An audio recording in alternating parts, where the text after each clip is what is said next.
ಎಲ್ಲರೂ ಎಸೆಕ್ಯೇಲ್ 16:49 ಧ್ಯಾನಿಸೋಣ. ಎಸೆಕ್ಯೇಲ್ ಬರೆದ ಪ್ರವಾದನೆ ಪುಸ್ತಕ ಹಳೆ ಒಡಂಬಡಿಕೆ 16:49. ಸೋದೋಮೆಂಬ ನಿನ್ನ ತಂಗಿಯ ದೋಷವನ್ನು ನೋಡು, ಹೆಮ್ಮೆ ಪಡುವುದು, ಹೊಟ್ಟೆ ತುಂಬಿಸಿಕೊಳ್ಳುವುದು, ಸ್ವ ಸುಖದಲ್ಲಿ ಮುಳುಗಿರುವುದು, ಅವು ಆಕೆಯಲ್ಲಿಯೂ ಆಕೆಯ ಮರ್ಮತೆಯಲ್ಲಿಯೂ ಇದ್ದವು. ಎಲ್ಲ ಕಣ್ಣುಗಳನ್ನು ಮುಚ್ಚಿ ಪ್ರಾರ್ಥನೆ ಮಾಡೋಣ. ಸ್ತುತಿಮಂದಲ್ಲಿ ನಿವಾಸ ಮಾಡುವ ಪರಲೋಕ ತಂದೆಯೇ, ನಿನ್ನ ಕೃಪೆಯಿಂದ ಈ ವಾಕ್ಯ ಭಾಗವನ್ನು ಆಶೀರ್ವದಿಸಿ ನೀನು ಮಾತಾಡಬೇಕಾಗಿ ಕೃಪೆಯ ವರಗಳಿಂದ ನಮ್ಮ ಜೀವಿತವನ್ನು ಬದಲಾಯಿಸಲಿಕ್ಕೆ ಈ ವಾಕ್ಯವೆಂಬ ಖಡ್ಗ ಕ್ರಿಯೆ ಮಾಡಬೇಕಾಗಿ ಕುಡಿ ಬಂದರ ಪ್ರತಿಯೊಬ್ಬರ ಹೃದಯಾಂತರಾಳವನ್ನು ನಿನ್ನ ಕರೆದಲೊಪ್ಪಿಸುತ್ತಾ ವಾಕ್ಯಗಳ ಮೂಲಕ ನಮ್ಮ ಜೀವಿತವನ್ನು ಅಳವಡಿಸಿಕೊಂಡು ಬಾಳಲಿಕ್ಕೆ ಕೃಪೆ ಮಾಡಬೇಕಾಗಿ ನೀನು ಮಾತಾಡು, ನಾವು ಕೇಳ್ತೇವೆ. ಯೇಸುವಿನ ನಾಮದಲ್ಲಿ ಬೇಡಿದ್ದೇವೆ ತಂದೆಯೇ, ಆಮೆನ್. ಎಸೆಕ್ಯೇಲ್ 16:49 ನಾವು ಈ ವಾಕ್ಯವನ್ನು ಧ್ಯಾನಿಸ್ತಾ ಇದ್ದೀವಿ. ಸೊದೋಮ್ ಅವರು ಅಳಿದು ಹೋಗೋದಕ್ಕೆ ಕಾರಣ ಏನಂತ ಹೇಳಿದ್ರೆ, ದೇವರನ್ನ ಸ್ತುತಿ ಮಾಡದೇ ಇರೋದು. ಕಾರಣ ಏನಂತ ಹೇಳಿದ್ರೆ, ಫಸ್ಟ್ ಇಲ್ಲಿ ಹೆಮ್ಮೆ ಅಂತಿದೆ. ಸೊದೋಮ್ ಎಂಬ ನಿನ್ನ ತಂಗಿಯ ದೋಷವನ್ನು ನೋಡು. ಏನ್ ದೋಷವನ್ನು ನೋಡಂದ್ರೆ 3 ಇದೆ ಇದರಲ್ಲಿ. ಹೆಮ್ಮೆ ಪಡುವುದು, ಹೊಟ್ಟೆ ತುಂಬಿಸಿಕೊಳ್ಳುವುದು. ಎರಡನೇದು ಫಸ್ಟ್ ಹೆಮ್ಮೆ, ಈಗೋ ಅಂತಾರೆ, ಗರ್ವ ಅಂತ ಹೇಳ್ತಾರೆ. ಎರಡನೇದು ಊಟ, ಹೊಟ್ಟೆ ತುಂಬಿಸಿಕೊಳ್ಳುವುದು. ಮೂರನೇದು ಸ್ವ ಸುಖದಲ್ಲಿ ಮುಳುಗಿರುವುದು, ತನ್ನ ಸ್ವಸುಖ, ತನಗಾಗಿ. ಅಂದ್ರೆ ದೇವರು ಈ ಲೋಕವನ್ನು ಸೃಷ್ಟಿ ಮಾಡಿ ಕೊಟ್ಟಿದ್ದಾರೆ, ನಮಗೆಲ್ಲ ಸೌಕರ್ಯಗಳು ಮಾಡಿಕೊಟ್ಟಿದ್ದಾರೆ, ಅವರಿಗೆ ಸ್ತುತಿಸಬೇಕು ಅನ್ನುವ ಅದಿಲ್ಲ. ಒಂದು ಎಮ್ಮೆಗೆ ಫಸ್ಟ್ ಎಮ್ಮೆ ಅನ್ನುವ ಪದ ಅಂದ್ರೇನೆ ಲೂಸಿಫರ್, ಸೈತಾನನು. ಪರಲೋಕದಲ್ಲಿ ದೇವರು ಇರ್ತಾರೆ, ಅವನ್ನೆಲ್ಲರೂ ಸ್ತುತಿ ಮಾಡ್ತಾ ಇರ್ತಾರೆ. ಅದರಲ್ಲಿ ಮೀಕಾಮೇಲು, ಗೇಬ್ರವೇಲು ಪ್ರಧಾನ ದೇವದೂತರು ಇರ್ತಾರೆ. ಅದರಲ್ಲಿ ಲೂಸಿಫರು ಒಬ್ಬ ಪ್ರಧಾನ ದೇವದೂತನಾಗಿರ್ತಾನೆ. ಅವನು ಸ್ವಲ್ಪ ದೇವದೂತರನ್ನೆಲ್ಲ ಕರ್ಕೊಂಡು ಆಕಾಶಕ್ಕೆ ಹೋಗ್ಬಿಟ್ಟು ಅವನೇನ್ ಮಾಡ್ತಾನೆ ಅಂದ್ರೆ, ಅಲ್ಲ ಗಮನ ಇಟ್ಟು ಕೇಳ್ರಿ, ಆಕಾಶಕ್ಕೆ ಕರ್ಕೊಂಡು ಹೋಗ್ಬಿಟ್ಟು ನನ್ನ ಸ್ತುತಿ ಮಾಡ್ರಿ ಅಂತಾನೆ. ಅದು ಅವನ ಮೇಲೆ ಬಂದಿರುವ ಹೆಮ್ಮೆ, ಫಸ್ಟ್ ಹೆಮ್ಮೆ. ಅದರಿಂದ ದೇವರು ಅವನ ಹತ್ರ ಈ ಈಗೋ ಪ್ರಾಬ್ಲಮ್ ಬಂತಲ್ಲ ಅಂತ ಅವನ ಅಲ್ಲಿಂದ ದಬ್ಬಿಡ್ತಾರೆ. ಅವನ ದಬ್ಬದ ಮೇಲೆ ನಮ್ಮನ್ನ ಸೃಷ್ಟಿ ಮಾಡಿ ನಾವಾದ್ರೂ ದೇವರನ್ನ ಸ್ತುತಿಸ್ತೀವಿ ಅಂತ ಹೇಳಿ, ದೇವ್ರ ಮಾತು ಕೇಳ್ತೀವಿ ಅಂತ ಹೇಳಿ, ನಮಗೆ ಅವರು ನಮ್ಮನ್ನ ಈ ಲೋಕದಲ್ಲಿ ಗಂಡು ಹೆಣ್ಣಾಗಿ ಮಾಡಿ ಲೋಕವನ್ನು ತುಂಬಿಸಿ ಆಳ್ವಿಕೆ ಮಾಡೋದಕ್ಕೆ ಇಟ್ಟಿದ್ದಾರೆ. ಆದರೆ ಎಲ್ಲಿ ಸ್ತುತಿ ಇಲ್ವೋ ಅಲ್ಲಿ ಎಮ್ಮೆ ಬರುತ್ತೆ. ಈ ಸ್ತುತಿ ಅನ್ನೋದು ಈ ಎಮ್ಮೆಗೂ ಸೈತಾನನಿಗೂ ಎಲ್ಲ ಒಂದೇ. ಈ ಎಮ್ಮೆ ಅಂದ್ರೂ ಸೈತಾನ ಅಂದ್ರೂ ಒಂದೇನೆ. ಎಮ್ಮೆಯಿಂದನೇ ಪಟ್ಟಿದ್ದಕ್ಕೆ ಅವನು ಸೈತಾನಾಗಿ ಮಾರ್ಪಟ್ಟು, ಈ ದೇವರಿಗೆ ಡೆಡ್ ಆಪೋಸಿಟ್ ಅಂದ್ರೇನೆ ಈ ಸೈತಾನ, ಎಮ್ಮೆ. ಸೈತಾನ ಅಂದ್ರೂ ಒಂದೇ, ಎಮ್ಮೆ ಅಂದ್ರೂ ಒಂದೇ, ಈಗೋ ಪ್ರಾಬ್ಲಮ್ ಅಂದ್ರೆ. ಅದೇ ರೀತಿಯಾಗಿ ದೇವರಂದ್ರೂ ಅದಕ್ಕೆ ಆಪೋಸಿಟ್ ಏನಂತ ಹೇಳಿದ್ರೆ ಇವನ ಸೈತಾನು, ಎಮ್ಮೆ ಅಂದ್ರೂ ಒಂದೇ. ದೇವರಿಗೆ ಆಪೋಸಿಟ್ ಏನಂದ್ರೆ ಸ್ತುತಿ ಮಾಡದೇ ಇರೋದು. ದೇವರನ್ನ ಸ್ತುತಿ ಮಾಡೋದಿಲ್ಲ ಅಂತ ಹೇಳಿ ಆ ದೇವದೂತನೇ ಸೈತಾನಾಗಿ ಮಾರ್ಪಟ್ಟಿತ್ತು. ನಾವು ಒಂದು ಉದಾಹರಣೆಯಾಗಿ ನಾವು ನೋಡ್ಬೇಕಂತ ಹೇಳಿದ್ರೆ ಬಹಳ ಉದಾಹರಣೆಗಳಿದೆ. ಅದರಲ್ಲಿ ಒಂದು ಉದಾಹರಣೆ ನಿಮಗೆ ಅರ್ಥ ಆಗ್ತಿದ್ರೆ ಒಂದು ಕಥೆ ರೂಪದಲ್ಲಿ ಹೇಳ್ತಿದ್ದೀನಿ. ನಿಮಗೆ ಒಬ್ಬರ ಹತ್ರ ಹೋಗ್ಬಿಟ್ಟು ಏನು ಅರ್ಜೆಂಟಿಗೆ ಒಂದು ಹಣದ ಅವಶ್ಯಕತೆ ಇದೆ, 1 ಲಕ್ಷ ರೂಪಾಯಿ ಕೊಡ್ರಿ ಅಂತ ಹೋಗಿ ನಾವು ಕೇಳ್ತೀವಿ. ಎಲ್ಲ ಗಮನ ಇಟ್ಟು ಕೇಳ್ರಿ. 1 ಲಕ್ಷ ರೂಪಾಯಿ ಕೊಡ್ರಿ ಅಂತ ಕೇಳ್ತೀವಿ. ಅವ್ರೇನ್ ಮಾಡ್ತಾರೆ, 1 ಲಕ್ಷ ರೂಪಾಯಿ 3 ದಿನ ಬಿಟ್ಟು ಬಾರಪ್ಪ ಕೊಡ್ತೀವಿ ಅಂತೀವಿ. ನಮಗೆ ಆನಂದ ಉಂಟಾಗುತ್ತೆ. ಆನಂದ ಉಂಟಾದ ಮೇಲೆ ಅವರು 1 ಲಕ್ಷ ರೂಪಾಯಿ ಅವರು ಟ್ರಾನ್ಸ್ಫರ್ ಮಾಡ್ತಾರೆ. ಟ್ರಾನ್ಸ್ಫರ್ ಮಾಡಿದ್ರಿಂದ ಇವಾಗ ಎಲ್ಲರಿಗೂ 1 ಲಕ್ಷ ರೂಪಾಯಿ ಕೊಟ್ರಲ್ಲ ಅಂತೇಳಿ ಅವರಿಗೆ ಟ್ಯಾಂಕ್ಸ್ ಹೇಳ್ತೀವಿ, ಕೃತಜ್ಞತೆ ಹೇಳ್ತೀವಿ. ಯಾಕಂದ್ರೆ ಕೊಡ್ತೀನಿ ಅಂತ ಹೇಳಿದ ತಕ್ಷಣ ಅವರಿಗೆ ಕಂಪಲ್ಸರಿ ಟ್ಯಾಂಕ್ಸ್ ಹೇಳ್ತೀವಿ. ಇವಾಗ ಅರ್ಥ ಆಗ್ತತ್ತ? ಆದರೆ ಅವ್ರು ಕೊಡೋದಿಲ್ಲ ಅಂತ ಹೇಳಿದಾಗ ಅವರಿಗೆ ನಾವು ಟ್ಯಾಂಕ್ಸ್ ಹೇಳೋದಿಲ್ಲ. ಅವರು ನಮಗೆ ಏನು ಮಾಡೋದಿಲ್ಲ ಅಂತ ಹೇಳಿದ್ರೆ ನಾವು ಅವರಿಗೆ ಟ್ಯಾಂಕ್ಸ್ ಹೇಳೋದಿಲ್ಲ. ಯಾರಾದ್ರೂ ನಮಗೆ ಸಹಾಯ ಮಾಡಿದ್ರೆ ಟ್ರ್ಯಾಕ್ಸ್ ಹೇಳ್ತೀವಿ, ಇವಾಗ ಮೆಸೇಜಿಗೆ ಬರೋಣ. ಇವಾಗ ದೇವರು ನಮಗೆ ಈ ಲೋಕವನ್ನು ಗಾಳಿ ನೀರು ಎಲ್ಲ ಸೃಷ್ಟಿ ಮಾಡಿಕೊಟ್ಟು ನಮಗೆ ಒಂದು ಉದಾಹರಣೆಗೆ ಬಾಡಿಗೆ ಮನೆಯಲ್ಲಿರೋರು ಬಾಡಿಗೆ ಮನೆಗೆ ರೆಂಟ್ ಕಟ್ಟೋದಿಕ್ಕೆ, ಒಂದು ವರ್ಷ ಪೂರ್ತಿ ನಡ್ಸ್ಕೊಂಡ್ ಬಂದಿದ್ದಕ್ಕೆ, ಫೀಸ್ ಕಟ್ಟೋದಿಕ್ಕೆ, ಆರೋಗ್ಯ ಕೊಟ್ಟಿದ್ದಕ್ಕೆ, ಆಯುಸ್ ಕೊಟ್ಟಿದ್ದಕ್ಕೆ, ಕೊಟ್ಟಿರೋ ವಸ್ತುಗಳು ಕೊಟ್ಟಿದ್ದಕ್ಕೆ, ಪೆಟ್ರೋಲ್ಗಳು ಮೊದಲೆಲ್ಲ 30 ರೂಪಾಯಿ ಇತ್ತು, ಇವಾಗ ಎಷ್ಟೋ ದುಡ್ಡಾಗಿದೆ. ಅದಕ್ಕೆ ಮತ್ತೆ ಗ್ಯಾಸ್ಗಳು, ಕರೆಂಟ್ ಬಿಲ್ಲುಗಳು ಇವೆಲ್ಲ ಜಾಸ್ತಿ ಆಗ್ತಾ ಇದ್ರೂ ನಮ್ಮನ್ನ ಕಣ್ಮಣೆಯಾಗಿ ವರ್ಷ ನಮ್ಮನ್ನ ಅದನ್ನೆಲ್ಲ ದಾಟ್ಕೊಂಡು ಹೋಗೋದಿಕ್ಕೆ ಕೃಪೆ ಮಾಡಿ ಕೊಟ್ಟಿರೋರಿಗೆ ನಾವು ಟ್ಯಾಂಕ್ಸ್ ಹೇಳಬೇಕು. ಟ್ಯಾಂಕ್ಸ್ ಹೇಳದೇ ಇದ್ರೆ ಏನಾಗುತ್ತೆ ಅಂತ ಹೇಳಿದ್ರೆ ಹೆಮ್ಮೆ ಬರುತ್ತೆ. ತನಗೆ ತಾನೇ ಅವ್ರು ಏನ್ ಮಾಡ್ತಾರೆ ಅಂತ ಹೇಳಿದ್ರೆ ತನ್ನ ಹೆಮ್ಮೆಯಿಂದ ಅವ್ರು ಏನ್ ಮಾಡ್ತಾರೆ, ತಾನು ಸಾಧಿಸಿದ್ದು ತನ್ನ ಶರೀರವನ್ನು ಹೆಚ್ಚಿಸ್ಕೊಳ್ತಾರೆ. ಅಂದ್ರೆ ನಾವೆಲ್ಲ ನಮ್ಮಿಂದ ನಡೀತಾ ಇದೆ, ನಾವು ಮಾಡ್ತಾ ಇದೀವಿ ಅಂತ ಹೇಳ್ತಾರೆ. ಅದಕ್ಕೆ ಅನಾಹುತಗಳು ನಡೀತಾ ಇರೋದು. ಯಾಕಂದ್ರೆ ನಾನು ಒಂದು ಡೀಪ್ ಆಗಿ ಹೋಗ್ತೀನಿ, ನೀವು ಏನು ಅನ್ಕೋಬೇಡ್ರಿ. ಒಂದು ಕ್ರೈಸ್ತರ ದೇಶದಲ್ಲಿ ಅನ್ಯರುಗಳು ಯೇಸು ನಂಬದೇ ಇರೋರು ಅವ್ರನ್ನ ಹಿಡಿದು ಕೊಲೆ ಮಾಡೋದು, ಅವ್ರನ್ನ ಹಾಳು ಮಾಡೋದು, ಅವ್ರನ್ನ ಸಂಪೂರ್ಣವಾಗಿ ನಿರ್ಮೂಲ ಮಾಡೋದಿಕ್ಕೆ ಪ್ರಾರಂಭಿಸಿದ್ರು. ಆ ಟೈಮಲ್ಲಿ ನಾನು ಪ್ರಾರ್ಥನೆ ಮಾಡಿದಾಗ ಹಳೆ ಒಡಂಬಡಿಕೆ ಜ್ಞಾಪಕಕ್ಕೆ ಬಂತು. ಬರೀ ಕ್ರೈಸ್ತರಾಗಿದ್ದರೆ ಮಾತ್ರ ಪ್ರಯೋಜನವಲ್ಲ, ಬರೀ ಕ್ರೈಸ್ತರಾಗಿದ್ದರೆ ದೇವರನ್ನ ಸ್ತುತಿ ಮಾಡಬೇಕು. ಅವರು ಕ್ರೈಸ್ತರಾಗಿದ್ದಾಗ ಅವರು ಹಣಗಳು ಅವರಿಗೆ ಬಹಳವಾಗಿ ಸಿಗ್ತತೆ. ಅವ್ರಿಗೆ ಏನಾಗತ್ತೆ ಅಂತ ಹೇಳಿದ್ರೆ ಹಣ ಬಹಳವಾಗಿ ಸಿಕ್ಕೋದ್ರಿಂದ ಅವರು ಹಣಗಳು ಬಹಳವಾಗಿ ಇರೋದ್ರಿಂದ ಅವ್ರು ಏನ್ ಮಾಡ್ತಾರೆ ಅಂದ್ರೆ ಸ್ತುತಿ ಮಾಡೋದನ್ನ ಬಿಡ್ತಾರೆ, ಲೌಕಿಕ ಕಾರ್ಯಕ್ರಮಗಳಿಗೆ ಇನ್ವಾಲ್ವ್ ಆಗ್ತಾರೆ. ಆ ಟೈಮಲ್ಲಿ ದೇವ್ರನ್ನ ಮರ್ತಾಗ ನಾವು ಹಳೆ ಬಡವಣಿಗೆ ತೆಗೆದು ಹೋದ್ರಿ, ಬೇರೆ ದೇಶದವರು ಈ ದೇಶದ ಮೇಲೆ ಯುದ್ಧಕ್ಕೆ ಬರ್ತಾರೆ, ಮತ್ತೆ ಗುಲಾಮರಾಗಿ ಹೋದಾಗ ಆಮೇಲೆ ದೇವರು ಗುಳು ಅಂತಾರೆ, ಮತ್ತೆ ಕಾಪಾಡ್ತಾರೆ. ಅಂದ್ರೆ ದೇವರನ್ನ ಮರೆತು ಸ್ತುತಿ ಮಾಡೋದನ್ನ ಬಿಟ್ಟಾಗ ಅವರು ಸ್ವಂತ ಮಾಂಸ ಬಲದಿಂದ ಹೋದಾಗ ದೇವ್ರು ಅವ್ರನ್ನ ಬೇರೆಯವ್ರ ಕೈಗೆ ಹಿಡಿದು ಕೊಡ್ತಾರೆ. ಮತ್ತೆ ದೇವ್ರ ಹತ್ರ ಬಂದು ಸ್ತುತಿಸಿ ಅಯ್ಯೋ ನಾ ಮಾಡಿದ ತಪ್ಪು ಪಾಪ ಅಂತ ಹೇಳಿ ಕ್ಷಮಾಪಣೆ ಕೇಳಿದಾಗ ಮತ್ತೆ ದೇವ್ರ ಕಡೆ ಕರ್ಕೊಂತಾರೆ. ನೀವೆಲ್ಲ ನ್ಯಾಯಾಧಿಪತಿಗಳೆಲ್ಲ ನೀವು ನೋಡ್ಬೋದು. ಗಿದ್ಯೋನು, ಸಿಂಸೋನು ನಿಮಗೆಲ್ಲ ಗೊತ್ತಿದೆ ಅದರಲ್ಲಿ ಆಯ್ತಾ, ಪಾರಕ್. ಈ ರೀತಿಯಾಗಿ ಅವರು ಇದು ಅಭ್ಯಾಸವಾಗಿ ಇರ್ತತೆ.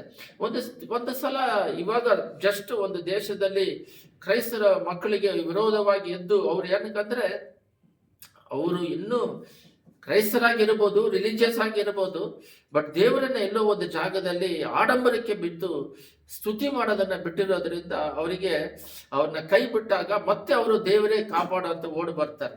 ಅವಾಗ ಅವರಿಗೆ ಒಂದು ಜ್ಞಾಪಕ ಬರ್ತತೆ, ಓಹೋ ನಾವು ಸ್ತುತಿ ಮಾಡೋದನ್ನ ಬಿಟ್ಟಿವಿ ಅಂತೇಳಿ. ಈ ಕ್ರಿಸ್ಮಸ್ ಹಬ್ಬದಲ್ಲಿ ಕೂಡ ನನಗೆ ಇದೇ ಜ್ಞಾಪಕ ಬಂತು.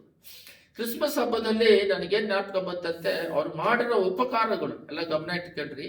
ಅವ್ರು ಮಾಡಿರೋ ಉಪಕಾರಗಳು ಎಷ್ಟೋ ಮಾಡಿದ್ದಾರೆ. ಅದನ್ನೆಲ್ಲ ಬಿಟ್ಟು ಇವ್ರೇನ್ ಮಾಡ್ತಾರೆ ಅಂದ್ರೆ ಆಡಂಬರಕ್ಕೆ ಹೋಗ್ತಾ ಇದ್ದಾರೆ. ಅಂದ್ರೆ ಕಲ್ಚರಲ್ ಆಕ್ಟಿವಿಟೀಸ್ಗೆ ಹೋಗ್ತಾರೆ, ಎಮೋಷನ್ ಟೆಂಪ್ಟೇಷನ್ಗೆ ಹೋಗ್ತಾರೆ. ಅದು ಸೈತಾನ ಸ್ವಭಾವಗಳು. ಅಂದ್ರೆ ಮಾಡಿರೋ ಕೃತಜ್ಞತೆಯನ್ನ ಬಿಟ್ಟು, ಸ್ತೋತ್ರ ಹೇಳೋದನ್ನ ಬಿಟ್ಟು, ಕೃತಜ್ಞತೆ ಹೇಳೋದನ್ನ ಬಿಟ್ಟು ಒಂದು ವರ್ಷ ಪೂರ್ತಿ ಅವ್ರು ಮಾಡಿರುವ ಅವ್ರು ಏನಕ್ಕಾಗಿ ಲೋಕಕ್ಕೆ ಬಂದರು, ಅವ್ರ ಪ್ರಾಣ ತ್ಯಾಗ ಮಾಡಿದಿಗೆ ಏನಕ್ಕೆ, ಅವರು ತನ್ನ ಸಿಲುಬೆಯಲ್ಲಿ ಏನಕ್ಕೆ ಅವರು ರಕ್ತ ಸುರಿಸಿ ಪ್ರಾಣ ಕೊಡಬೇಕಾಗಿತ್ತು. ರಕ್ಷಕನು ಅಂತ ಅವ್ರ ಹೆಸರು, ಯೇಸು ಅಂದ್ರೆ ಇಮ್ಮಾನುವೇಲ್ ನಮ್ಮ ಜೊತೆಲಿರೋ. ಏನಕ್ಕೆ ಇವೆಲ್ಲ ನಡೀತು ಅಂತ ಹೇಳಿದ್ರೆ ಅವರು ಮುಖ್ಯವಾಗಿ ಈ ಪಾಪದ ಲೋಕದಿಂದ ಬಿಡುಗಡೆ ಮಾಡಿ ಅವ್ರನ್ನ ಸ್ತುತಿಸುವುದಕ್ಕೆ, ಶ್ವಾಸ ಇರೋರೆಲ್ಲ ಅವ್ರನ್ನ ಸ್ತುತಿಸ್ಬೇಕು. ಥ್ಯಾಂಕ್ಸ್ ಗಿವಿಂಗ್ ಹೇಳಿ ಅವರ ಬರುವಿಕೆಗೆ ಅಲ್ಲಿ ಹೋದ್ರೂ ಸ್ತುತಿನೇ ಮಾಡಬೇಕು. ದೇವದೂತರುಗಳು ಅಲ್ಲಿ ಬಿದ್ದೋಗಿರೋ ದೇವದೂತ ಪ್ಲೇಸ್ ಅಲ್ಲಿ ನಮ್ಮನ್ನ ಆರಿಸಿ ಅಲ್ಲಿ ಸ್ತುತಿಸಿ ಮಾಡೋದಕ್ಕೆ ನಮ್ಮನ್ನ ಇಟ್ಟಿರೋದು. ಎಲ್ಲಿ ಇವಾಗ ಈ ಸೋದಮ್ ಗೌರವರು ಬೆಂಕಿಯಲ್ಲಿ ಅಳಿದು ಹೋಗೋದಿಕ್ಕೆ ಮುಖ್ಯ ಕಾರಣ ಏನಂತ ಹೇಳಿದ್ರೆ ಸ್ತುತಿ ಇಲ್ಲ, ಬೇರೆಲ್ಲ ಇದೆ, ಸ್ತುತಿ ಇಲ್ಲ. ಅವ್ರ ಬಾಯಿಂದ ಥ್ಯಾಂಕ್ಸ್ ಗಿವಿಂಗ್ ಇಲ್ಲ. ನೀವು ಹೇಳ್ತೀರಾ ನೀವು ಈ ವರ್ಷದಲ್ಲಿ ನಿಮಗೆ ಒಂದು ವರ್ಷ ಪೂರ್ತಿ ಸ್ಕೂಲಿಗೆ ಹೋಗಿ ಬಂದಿರೋದಾಗಲಿ, ಆಪತ್ತರಿಂದ ಬಿಡುಗಡೆ ಮಾಡೋದಕ್ಕಾಗಲಿ, ಫೀಸ್ ಕಟ್ಟೋದಕ್ಕಾಗಲಿ, ಯಾರಿಗೆ ಕೊಡೋದಕ್ಕಾಗಲಿ, ನಿಮಗೆ ಕೊಟ್ಟಿರುವ ಏನಾದರೂ ನಿಮ್ಮ ಡ್ಯಾಡಿಗಳು ಸೈಕಲ್ ಕೊಡಿಸಿದರೆ, ಇಲ್ಲ ಮನೆಗೆ ಅವಶ್ಯಕತೆಗಳನ್ನ ಸಂಧಿಸೋದಕ್ಕಾಗಿ ಎಷ್ಟೋ ಆಪತ್ತು ಹೋರಾಟಗಳಲ್ಲಿ ನಿಮಗೆ ನೀವು ಸ್ತುತಿ ಇಲ್ಲ ಅಂತ ಹೇಳಿದ್ರೆ ನಿಮ್ಮಲ್ಲಿ ಹೆಮ್ಮೆ ಇದೆ ಅಂತ ಅರ್ಥ, ಗರ್ವ ಇದೆ ಅಂತ ಅರ್ಥ. ಯಾಕಂತ ಹೇಳಿದ್ರೆ ಇಲ್ಲಿ ಹೆಮ್ಮೆಗೆ ಆಪೋಸಿಟ್ ಏನಂದ್ರೆ ಟ್ಯಾಂಕ್ಸ್ ಹೇಳದೇ ಇರೋದು. ನನ್ನ ಕೈಯಲ್ಲೇ ಮಾಡ್ತೀನಿ, ನಾನೇ ಸಾಧನೆ ಮಾಡ್ತೀನಿ ಅಂತ. ಆ ಟೈಮಲ್ಲಿ ಏನಾಗುತ್ತೆ, ಸುತಿಸದೇ ಇದ್ದಾಗ, ಸ್ತುತಿ ಮಾಡದೇ ಇದ್ದಾಗ, ನಾವು ಹೃದಯ ತ್ರಾಳದ ಅವರಿಗೆ ಕೃತಜ್ಞತೆ ಉಳ್ಳವರಾಗಿ ಇಲ್ಲದೆ ಇದ್ದಾಗ ಅವರಿಗೆ ನಾವು ಏನ್ ಮಾಡ್ತೀವಿ, ಈ ಎಮ್ಮೆ ಅನ್ನೋದು ಆಟೋಮೆಟಿಕ್ ಆಗಿ ಬರುತ್ತೆ. ಇವಾಗ ಗಂಡ ಹೆಂಡತಿಯಲ್ಲೂ ಕೂಡ ಅಷ್ಟೇ, ಇದು ದೇವರ ಬಗ್ಗೆ ಹೇಳ್ತಾ ಇದ್ದೀನಿ. ಗಂಡನ ಮೇಲೆ ರೆಸ್ಪೆಕ್ಟ್ ಕಮ್ಮಿ ಆದ್ರೆ, ಇಲ್ಲ ಹೆಂಡತಿ ಮೇಲೆ ರೆಸ್ಪೆಕ್ಟ್ ಕಮ್ಮಿ ಆದ್ರೆ, ಅವ್ರು ಒಳ್ಳೆ ಕಾರ್ಯಗಳನ್ನ ಮಾಡೋದನ್ನ ಜ್ಞಾಪಕ ಇಟ್ಕೋಬೇಕು. ಈಗ ತೃಪ್ತಿ ಇಲ್ಲ, ಯಾವಾಗ ನೋಡಿದ್ರು ಅವ್ರು ಏನೇ ಮಾಡ್ತಾ ಇದ್ರು ಅವ್ರನ್ನ ಉಗುಳ್ತಾನೆ ಇರ್ಬೇಕು. ಇವೆಲ್ಲ ಸೈತಾನ ಸ್ವಭಾವಗಳು. ಎಮ್ಮೆ ಅದು ಸೈತಾನದ್ದು, ಯಾವಾಗ್ಲೂ ತಲೆ ಮೇಲೆ ಇಟ್ಕೋಬೇಕು. ಈ ರೀತಿಯಾದ ಸ್ವಭಾವಗಳು ಹೆಚ್ಚಾಗ್ತಾ ಇರೋದ್ರಿಂದ ಏನಾಗ್ತಾ ಇದೆ, ಕುಟುಂಬಗಳಲ್ಲಿ ನೀವು ಜಸ್ಟ್ ಒಂದು 15 ವರ್ಷ ಇಂಡಿಯಾ ದೇಶದಲ್ಲಿ, ಜಸ್ಟ್ ಒಂದು 10 ವರ್ಷ 15 ವರ್ಷ ಹಿಂದೆ ನೋಡ್ರಿ, 2010 ಹಿಂದೆ ನೋಡ್ರಿ, ಈಗ ಪ್ರಾಬ್ಲಮ್ ಇಲ್ಲ. ಸ್ಕೂಲಲ್ಲಿ ಮಕ್ಕಳನ್ನ ಟೀಚರ್ಗಳು ಹೊಡಿತಾ ಇದ್ರು, ಅಪ್ಪ ಅಮ್ಮಂದರು ಮಕ್ಕಳನ್ನ ಹೊಡಿತಾ ಇದ್ರು, ಹೊಡೆದೇ ಬೆಳೆಸ್ತಾ ಇದ್ದಿತ್ತು. ಇವಾಗ ಈಗ ಪ್ರಾಬ್ಲಮ್ ಇರೋದ್ರಿಂದ ಹೊಡೆದ್ರೆ ಅವ್ರ ಮನೆ ಬಿಟ್ಟು ಹೋಗ್ತಾರೆ, ಹೊಡೆದ್ರೆ ಅವರು ಕೋಪಿಸ್ಕೊಂತಾರೆ. ಅಪ್ಪ ಅಮ್ಮನ ಮೇಲೆ ಕೇಸ್ ಕೊಡೋದೆಲ್ಲ ಅದು ಗೌರ್ಮೆಂಟ್ ಬಿಟ್ಬಿಡ್ರಿ. ಬಟ್ ಫ್ಯಾಮಿಲಿ ಅನ್ನೋದು ದೇವರ ಕೃಪೆಯಲ್ಲಿ ಬಂದಿರೋದು. ಅವ್ರೇನೋ ತಪ್ಪು ಮಾಡಿದ್ರೆ ತಿದ್ಸಕ್ ಹೋದ್ರೇನು ನನ್ನ ಸ್ವ ಇಚ್ಛೆ. ಅವರಿಗೆ ಒಂದೇ ಈ ಸುವಾರ್ತೆ ಹೇಳಿ ಅವರಿಂದ ಬದಲಾಗಬೇಕು. ಈ ಈಗೋ ಪ್ರಾಬ್ಲಮ್ ಇವಾಗ ಬರ್ತಾ ಇದೆ ಜಾಸ್ತಿಯಾಗಿ. ಆವಾಗ ಸೋದಮ್ ಗೌರವನ್ನ ಅಳಿಸಿದ ಈಗೋ ಪ್ರಾಬ್ಲಮ್ ಕಡೆ ಕಾಲದಲ್ಲಿ ಈಗ ಬಂದಿದೆ, ಈಗ ಟಾಪ್ ಮೋಸ್ಟ್ ಅಲ್ಲಿ ಇದೆ ಈಗೋ ಪ್ರಾಬ್ಲಮ್. ಇಲ್ಲಿದೆ ನೋಡ್ರಿ, ಇನ್ನೊಂದ್ಸಲ ಓದೋಣ. ಸೋದಮ್ ಎಂಬ ನಿನ್ನ ತಂಗಿಯ ದೋಷವನ್ನು ನೋಡು, ಹೆಮ್ಮೆ ಪಡುವುದು ಮೊದಲನೇದು. ಅವರಿಗೆ ಹೆಮ್ಮೆ. ಲೋತನು ಇಲ್ಲಿಂದ ನೋಡಿದಾಗ ಅದು ನೋಡೋದಿಕ್ಕೆ ಒಳ್ಳೆ ಫಲಭರಿತರಾಗಿ ಒಳ್ಳೆದಾಗಿ ಕಣ್ಣಿಗೆ ಕಾಡ್ತಂತೆ. ಅಲ್ಲಿ ಹೋದ್ರೆ ಎಲ್ಲ ಇದೆ, ಊಟದಿಂದ ಎಲ್ಲ ಇದೆ. ಆದರೆ ಪಾಪ ಇರೋದ್ರಿಂದ ಅವರ ಶಾರೀರಿಕ ಕೋರಿಕೆಗಳನ್ನ ತೀರಿಸ್ಕೊಂಡು ಕುಡಿಯೋದು, ಅದು ಎರಡನೇದ್ರಲ್ಲಿ ಬರುತ್ತೆ. ಅದು ಕುಡಿಯೋದು, ತಿನ್ನೋದು. ಮೊದಲನೇದಾಗಿ ಎಮ್ಮೆಯಿಂದ ಏನಾಗುತ್ತಂದ್ರೆ, ಯಾರಲ್ಲಿ ಎಮ್ಮೆ ಇರುತ್ತದೋ ಅವರು ದೇವರನ್ನ ಪ್ರೈಸ್ ಮಾಡೋದಿಲ್ಲ. ಡೈಲಿ ಬೆಳಗ್ಗೆ ಪ್ರೈಸ್ ಮಾಡಬೇಕು. ಬೆಳಗ್ಗೆ ಎದ್ದಿದ ತಕ್ಷಣ ನೈಟೆಲ್ಲ ಒಳ್ಳೆ ನಿದ್ರೆ ಕೊಟ್ಟೆ, ಕೆಟ್ಟ ಕನಸು ಬರಲಿಲ್ಲ ಅಂತ ಹೇಳಿ ಆ ದಿನ ಆ ಪೂರ್ತಿ ನಾವು ಮನೆ ಬಿಟ್ಟು ಹೊರಗಡೆ ಹೋಗ್ತೀವಿ. ಅಲ್ಲಿ ಏನು ಆಪತ್ತಾಗದೇ ಇರೋದು ಕಾಪಾಡೋದಿಕ್ಕೆ ನಾವು ಪ್ರೈಸ್ ಮಾಡಿಬಿಟ್ಟು ಸ್ತೋತ್ರ ಹೇಳಿ ನೈಟೆಲ್ಲ ಕಾಪಾಡೋದಿಕ್ಕೆ ಪ್ರೈಸ್ ಮಾಡಿ ಹೊರಗಡೆ ಹೋಗ್ಬೇಕು. ಒಂದಿನ ಪೂರ್ತಿ ಕಳೆದು ಬಿಟ್ಟು ಮನೆಗೆ ಬಂದ ಮೇಲೆ ಪ್ರೈಸ್ ಮಾಡಬೇಕು. ಒಬ್ಬೊಬ್ಬರು ಕೆಲ್ಸಕ್ಕೆ ಹೋಗಿ ಬಂದಿದ ತಕ್ಷಣ ಯಾರ ಹತ್ರ ಮಾತಾಡ್ದಂಗೆ ದೇವರಿಗೆ ಥ್ಯಾಂಕ್ಸ್ ಹೇಳ್ತಾರೆ. ಕೆಲ್ಸಕ್ಕೆ ಒಳಗಡೆ ಇಲ್ಲೂ ಪ್ರೇಯರ್ ಮಾಡ್ತಾರೆ, ಕೆಲ್ಸಕ್ಕೆ ಒಳಗೆ ಹೋದಾಗ ಒಂದು ಸ್ತೋತ್ರ ಹೇಳ್ತಾರೆ. ಯಾಕಂದ್ರೆ ಮನೆಯಿಂದ ಕೆಲಸಕ್ಕೆ ಬರೋ ಆಪತ್ತಿಂದ ಕಾಪಾಡಿದೆ ಅಂತೇಳಿ. ಎಷ್ಟೋ ಜನಗಳನ್ನ ಕಾರಲ್ಲಿ ಹೋಗ್ತಾ ಇದ್ದಾಗ ಒಂದು ಪಾರಿವಾಳ ಡವ್ ಬಂದಿದೆ, ಅಡ್ಡ ಬಂದಿದೆ ಫಾಸ್ಟ್ ಆಗಿ. ಇವ್ರು ಓವರ್ ಫಾಸ್ಟ್ ಹೋಗ್ತಿದ್ದೆ, ಸ್ಲೋ ಮಾಡಿದ ತಕ್ಷಣ ನೋಡಿದ್ರೆ ಅಲ್ಲಿ ಹಳ್ಳ ಇದೆ. ನೋಡಿದ್ರೆ ಇದು ದೇವರೇ ಏಂಜಲ್ ಮೂಲಕವಾಗಿ ಕಳಿಸಿದ್ದಾರೆ. ಕರೆಕ್ಟಾಗಿ ಫುಲ್ ಸ್ಲೋ ಮಾಡಿದ್ದಾರೆ. ಇದು ಬಂದು ಅಲ್ಲಿ ಗ್ಲಾಸಲ್ಲಿ ಹಾಗೆ, ಇವಾಗ ಕ್ಯಾಮ್ರಾ ಇಟ್ಟಿರೋದ್ರಿಂದ ಅದು ಲೈಟಲ್ಲಿ ರೆಕಾರ್ಡ್ ಆಗಿದೆ, ಅದನ್ನ ಹಾಕಿದ್ದಾರೆ. ಅದನ್ನ ಬ್ರೇಕ್ ಹೊಡೆದಿದ್ದಾರೆ. ಬ್ರೇಕ್ ಹೊಡೆದು ನೋಡೋಕ್ಕೆ ಮುಂದ್ಗಡೆ ಇದೆ. ಆಲ್ರೆಡಿ ಬ್ರೇಕ್ ಹೊಡೆದಿರೋದ್ರಿಂದ ಸ್ಲೋ ಆಗಿರೋದ್ರಿಂದ ಅದು ಈಸಿಯಾಗಿ ಹೊಡೆದ್ರು. ಆ ರೀತಿ ಪ್ರಾರ್ಥನೆ ಮಾಡಿಕೊಂಡು ವೆಹಿಕಲಲ್ಲಿ ಹೋಗ್ಬೇಕಾದ್ರೆ, ಮನೆಯಲ್ಲಿ ಊಟ ಕೊಟ್ಟಾಗ ಪ್ರಾರ್ಥನೆ ಮಾಡೋದು, ಅದನ್ನ ಹೆಸರಿಗೆ ಮಾಡೋರು, ಪ್ರಾಕ್ಟೀಸ್ ಆಗಿ ಮಾಡೋರು ಬೇರೆ. ಊಟ ಕೊಟ್ಟಿದ ತಕ್ಷಣ ಸುಮ್ಮನೆ ಏನೋ ಅಂತ ಮಾಡಿ ಗಬ ತಿನ್ನೋದು ಬೇರೆ. ಪೂರ್ಣ ಹೃದಯದಿಂದ ದೇವರೇ ಆಹಾರ ಕೊಟ್ಟಿದ್ದಕ್ಕಾಗಿ ಸ್ತೋತ್ರ. ಎಷ್ಟೋ ಜನ ಆಹಾರ ಇಲ್ಲದೆ ಇದ್ದಾರೆ, ನಮಗೆ ಆಹಾರ ಕೊಟ್ಟಿದ್ದೀರಾ, ಅವ್ರಿಗೂ ಸಿಗಲು ಕೃಪೆ ಮಾಡು. ಈ ಪರಿಶುದ್ಧ ಆಹಾರವನ್ನು ಬ್ಲೆಸ್ ಮಾಡ್ರಿ.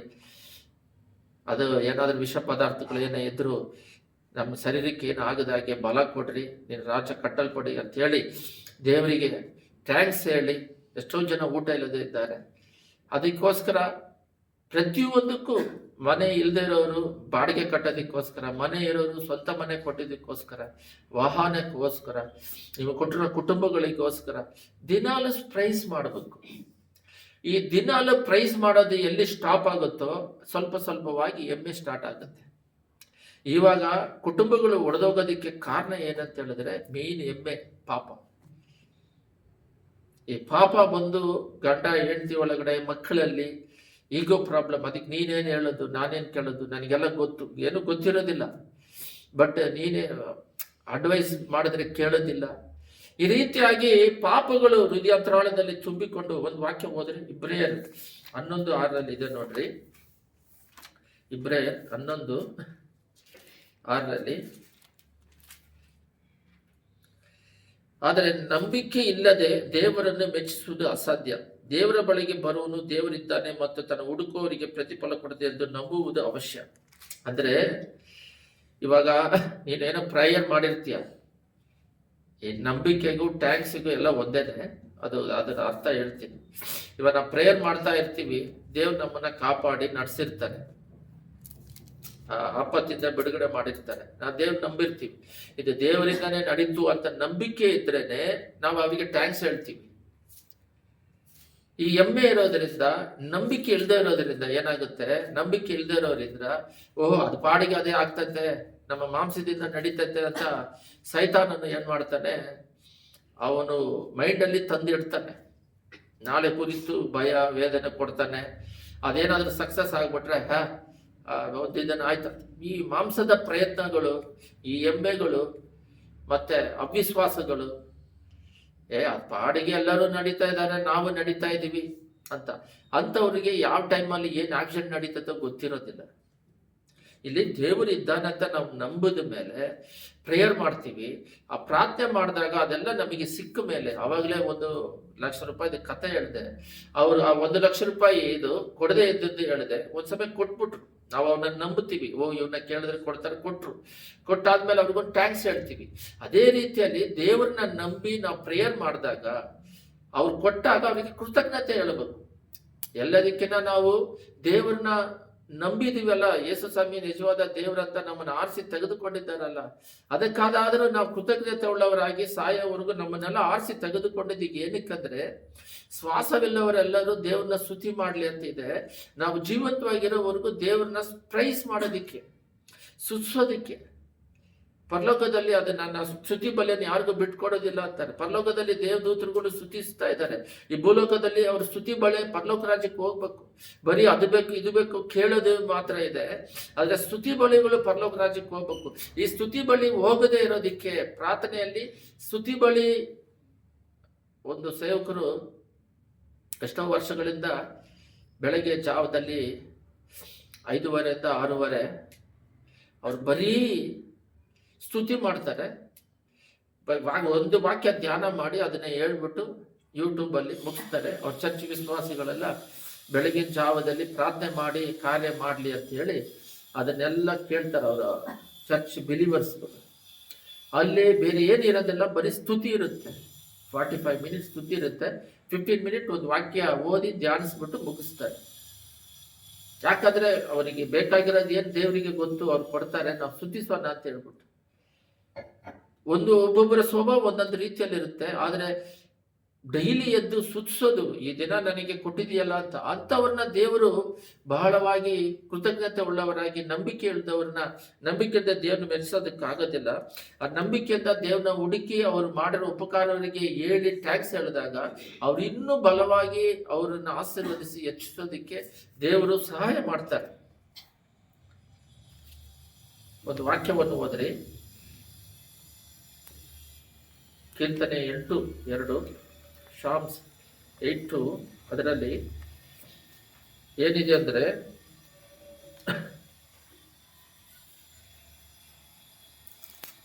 ಸಿಗ್ತಾ ಅದರಲ್ಲಿ ಏನಿದೆ ಅಂತ ಹೇಳಿದ್ರೆ, ನಿನಗೆ ವಿರೋಧವಾಗಿ ನಿಂತು ತೀರಿಸುವ ವೈರಿಗಳ ಬಾಯನ್ನು ಕಟ್ಟುವುದಕ್ಕೋಸ್ಕರ ನಿನ್ನ ಬಾಲಕನ ಮತ್ತು ಮೊಲೆಕೂಸುಗಳ ಬಾಯಿಂದ ಬಲವಾದ ಸಾಕ್ಷಿ ಉಂಟಾಗುವ ಬಾಯಿಂದ ಇದು ಸ್ತುತಿಸುವುದು. ಇಲ್ಲಿ ವಾಕ್ಯದಲ್ಲಿ ಏನಿದೆ ಅಂದ್ರೆ ನೋಡ್ರಿ, ಸೈತಾನನು ಪರಲೋಕದಲ್ಲಿ ಯೇಸುಸ್ವಾಮಿ ಹತ್ರ ಇಸ್ಕೊಂಡು ನಾವು ಮಾಡಿರೋ ಪಾಪಗಳನ್ನೆಲ್ಲ ನೋಡಿ, ಈ ತರ ಮಾಡ್ದ ಅಂತ ಹೇಳ್ತಾ ಇರ್ತಾನಂತೆ. ಆದ್ರೆ ನಾವು ಬಾಲಕರಾದ ಮೊಲೆಕೂಸುಗಳಾಗಿ ನಾವು ಬಾಯಿಂದ ಸ್ತುತಿಸಿದಾಗ ಅಲ್ಲಿ ಇದೆ ನೋಡಿ, ಸ್ಪಷ್ಟವಾಗಿದೆ. ನಿನಗೆ ವಿರೋಧವಾಗಿ ನಿಂತು ಮೊಯಿ ತೀರಿಸುತ್ತಿರುವ ವೈರಿಗಳ ಬಾಯನ್ನು ಕಟ್ಟುವುದಕ್ಕೋಸ್ಕರ ನೀನು ಬಾಲಕರ ಮತ್ತು ಮೊಲೆಕೂಸುಗಳ ಬಾಯಿಂದ ಏನಾಗಿದೆ ಅಂದ್ರೆ, ಇದು ಇಂಗ್ಲಿಷ್ ಅಲ್ಲಿ ಚೆನ್ನಾಗಿದೆ, ಪ್ರೈಸ್ ಉಂಟಾಗುವುದು ಮಾಡುತ್ತದೆ. ಇದರಿಂದ ಏನಾಗುತ್ತೆ ಅಂದ್ರೆ ಆ ವೈರಿಗಳ ಕ್ರಿಯೆಗಳೆಲ್ಲ ಅಳಿದು ಹೋಗುತ್ತಂತೆ. ಅರ್ಥ ಆಗ್ತಿಲ್ಲ? ಇಲ್ಲಿ ನೋಡ್ರಿ, ನಿಮಗೆ ಅರ್ಥ ಆಗೋ ತರ ಹೇಳ್ತೀನಿ. ಇವಾಗ ಎಮ್ಮೆ ಬಂದು ಸೈತಾನ್ದು, ನಂಬಿಕೆ ಬಂದು ದೇವ್ರದ್ದು. ನಾವು ನಂಬಿಕೆಯಿಂದ ದೇವರು ಇದ್ದಾರೆ ಅಂತ ಹೇಳಿ ಅವ್ರ ಪಾದ ಸನ್ನಿಧಾನಕ್ಕೆ ಬಂದು ನಾವು ಪ್ರಾರ್ಥನೆ ಮಾಡಿದಾಗ ಅವ್ರೇನ್ ಮಾಡ್ತಾರೆ, ನಮಗೆ ಬಿಡುಗಡೆ ಮಾಡಿದಾಗ ಅವ್ರನ್ನ ಸುತ್ತಿಸ್ತೀವಿ, ಥ್ಯಾಂಕ್ಸ್ ಹೇಳ್ತೀವಿ, ದೇವ್ರಿದ್ದಾನೆ ಅಂತ ಹೇಳಿ ಮಾಡಿದಾಗ. ಅದಕ್ಕೆ ಉದಾಹರಣೆಗೆ 1 ಲಕ್ಷ ರೂಪಾಯಿ ಕೊಡ್ತೀವಿ, ಅದಕ್ಕೆ ಕೇಳ್ತೀವಿ, ಅವ್ರು ಕೊಡ್ತೀನಿ ಅಂತ ಕೊಟ್ಟಾಗ ಟ್ಯಾಂಕ್ಸ್ ಹೇಳ್ತೀವಿ, ಅವರಿಗೆ ಒಂದು ಟ್ಯಾಂಕ್ಸ್ ಹೇಳ್ತೀವಿ. ಮತ್ತೆ ನಮಗೆ ಯಾರಾದರೂ ಆಪತ್ ಕಾಲದಲ್ಲಿ ಏನಾದರೂ ಚಿಕ್ಕ ಕೆಲಸ ಮಾಡಿದ್ರೆ ಟ್ಯಾಂಕ್ಸ್ ಹೇಳ್ತೀವಿ. ಇಷ್ಟು ದೊಡ್ಡ ಶರೀರವನ್ನು ನಮಗೆ ಕೊಟ್ಟು, ಆಯುಸ್ಗಳನ್ನ ಕೊಟ್ಟು, ಅನ್ನಪಾನಗಳನ್ನ ಕೊಟ್ಟು, ನಮಗೆ ಎಲ್ಲಾ ವಿಧವಾದ ಸೌಕರ್ಯಗಳನ್ನ ಮಾಡಿಕೊಟ್ಟು, ಏನೇ ಆಪತ್ತುಗಳು ವಿಪತ್ತುಗಳು ಬಂದರೂ ಅವ್ರು ಕರ ಹಿಡಿದು ನಡೆಸ್ತಿರೋವರಿಗೆ ನಾವು ಸ್ತೋತ್ರ ಹೇಳಬೇಕು. ಈ ತರ ಸ್ತೋತ್ರ ಹೇಳಿದ್ರೆ ಸೈತಾನ ಕ್ರಿಯೆಗಳೆಲ್ಲ ಮುರಿದೋಗುತ್ತಂತೆ. ಅವನು ನಮಗೆ ಮೊಯ್ ತೀರಿಸೋದನ್ನ ಬಿಟ್ಟು, ಯಾಕಂದ್ರೆ ಅವನ ಸ್ವಭಾವ ನಮಗೆ ಎಮ್ಮೆ ಬರೋದು, ಎಮ್ಮೆ ನಮ್ಮಲ್ಲಿ ಇರೋದಿಲ್ಲ. ನಂಬಿಕೆಗೆ ಆಪೋಸಿಟ್ ಅವಿಶ್ವಾಸ. ನಾವು ದೇವ್ರ ಮೇಲೆ ಅವಿಶ್ವಾಸ ಇಡೋದಿಲ್ಲ, ನಂಬಿಕೆ ಇಟ್ಟಿರ್ತೀವಿ. ಎರಡನೇದು, ಆ ಎಮ್ಮೆಯಿಂದ ನಮಗೆ ಏನಾಗುತ್ತೆ ಅಂತ ಹೇಳಿದ್ರೆ ಮಾಂಸದ ಬಲ ಬರುತ್ತೆ, ನಮಗೆ ಸ್ವಂತ ಶಕ್ತಿ ಇದೆ ಅಂತ ಅನ್ಕೊಂತೀವಿ. ಸ್ವಂತ ಬಲದಿಂದನೇ ಪರಿಶುದ್ಧಾತ್ಮ ನಡೆಸುವಂಥದ್ದು. ನಮ್ಮ ಮೂಲಕನೇ, ಅದ್ಭುತ ಮೂಲಕವಾಗಿ ನಮ್ಮ ಮೂಲಕನೇ ನಡೆಸ್ತಾರೆ. ಸ್ತುತಿ ಮಾಡಿದಾಗ, ನೀವು ಒಂದು ಉದಾಹರಣೆಗೆ ಎರಿಗೋ ಪಟ್ಟಣವನ್ನು ಸ್ತುತಿ ಮಾಡಿದಾಗ ಅದು ಆಟೋಮೆಟಿಕ್ ಆಗಿ ಬಿದ್ದೋಯ್ತು. ಅದೇ ಸ್ತುತಿ ಮಾಡಿದ್ರೆ ಬಿದ್ದೋಗುತ್ತೆ. ಅದರಿಂದ ಸ್ತುತಿಯಲ್ಲಿ ಅಷ್ಟು ಶಕ್ತಿ ಇದೆ. ಅದರಿಂದ ನಾವು ಟ್ಯಾಂಕ್ಸ್ ಹೇಳಿದ್ರೆ ಸಾಕು, ಸ್ತುತಿ ಮಾಡಿದ್ರೆ ಸಾಕು, ದೇವರು ಎಲ್ಲ ಕಾರ್ಯವನ್ನು ನಮಗೆ ಜಯವಾಗಿ ಕೊಡ್ತಾರೆ.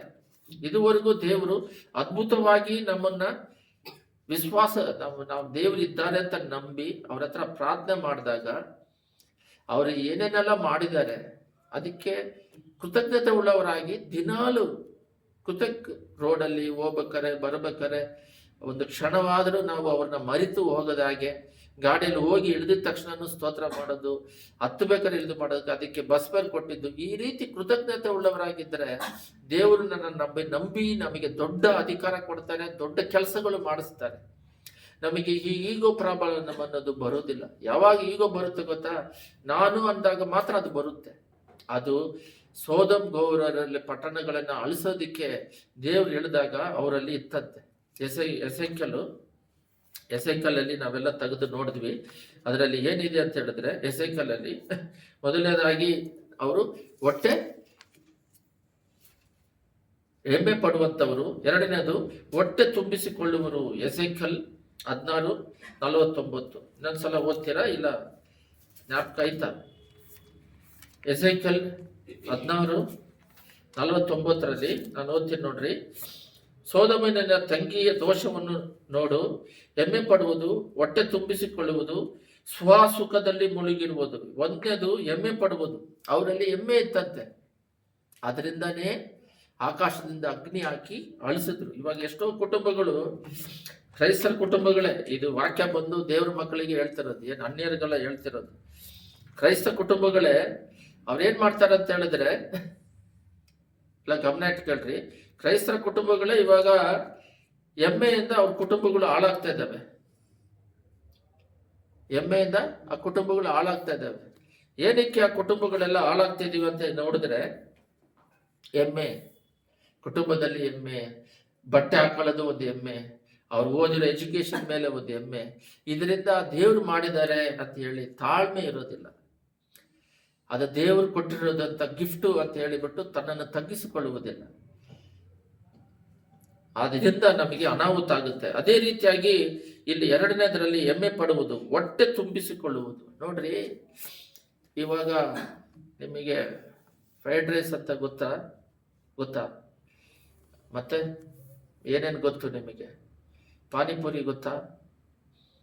ಪಾನಿಪುರಿ ಗೊತ್ತು, ಫ್ರೈಡ್ ರೈಸ್ ಅಂದ್ರೆ ಗೊತ್ತು, ಮತ್ತೆ ಪಿಜ್ಜಾ ಗೊತ್ತು. ತಿಂದಿದ್ದೀರಾ? ಎಲ್ಲ ತಿಂದಿದ್ದೀರಾ?